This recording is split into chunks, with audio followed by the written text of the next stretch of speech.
Depuis ma première bouffée d'oxygène jusqu'à maintenant, j'aime toujours travailler seul. Car j'ai compris ceci, c'est quand tu es seul, c'est là que le silence te chuchote des idées fantastiques. La méditation, la vitamine D, les livres et mes pensées.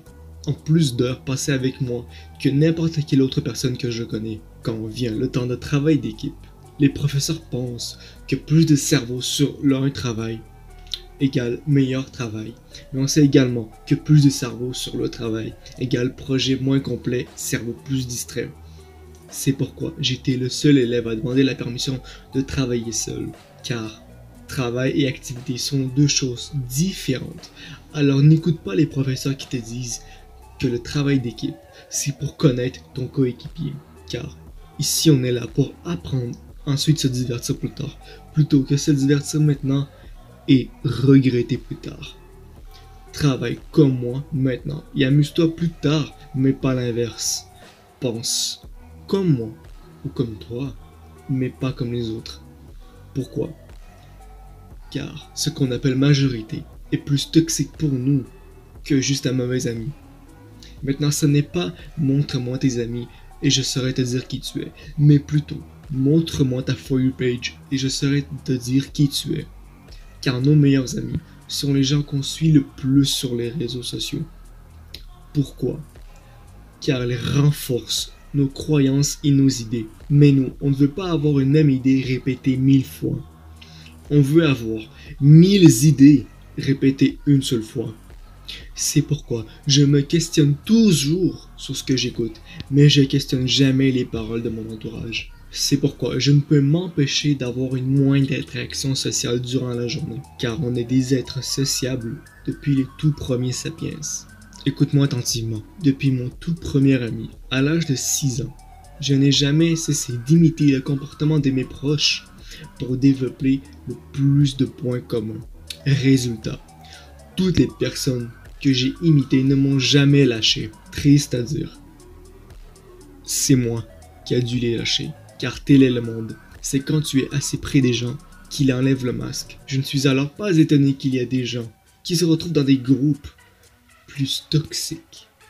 Car même moi j'y étais. Pourtant j'ai fait assez de découvertes pour qu'un jour une personne m'ouvre les yeux et décide de me remettre sur les bonnes rails. C'est alors que vers l'âge de 15 ans, je me retrouve à refuser des rassemblements entre potes, des fêtes d'amis, juste parce que je suis déjà invité dans une autre fête. C'est là que je comprends que je ne suis pas un ami pour les autres, mais un arracheur de masques pour les siens. Et j'ai compris que les bonnes personnes sont rares dans ce monde. C'est alors que je suis retourné voir mon mentor pour enfin me débarrasser des gens à qui je tenais vraiment.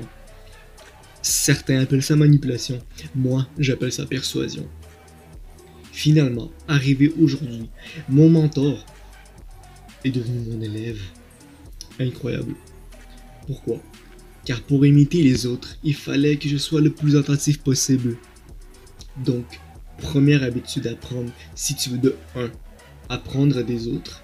2. Te faire des amis. Écoute chaque personne aussi attentivement que possible, comme si ils connaissent le secret du bonheur. Pourquoi? Car tout le monde en sait toujours plus sur son sujet que toi. Résultat, j'ai été aidé par 5 personnes de groupes différents pour mes examens. Deuxièmement, j'avais des invitations d'activités à volonté. Le plus important, le niveau d'attention que tu obtiens est au point que tu préfères être un fantôme pour une seule journée. Les gens me disent que tu es la seule personne à faire ceci, alors que pour moi, l'écoute est la première façon de respecter quelqu'un. Phase 2. Se faire traiter de con ne veut pas dire que tu l'es, mais veut dire que tu n'as pas assez écouté la personne.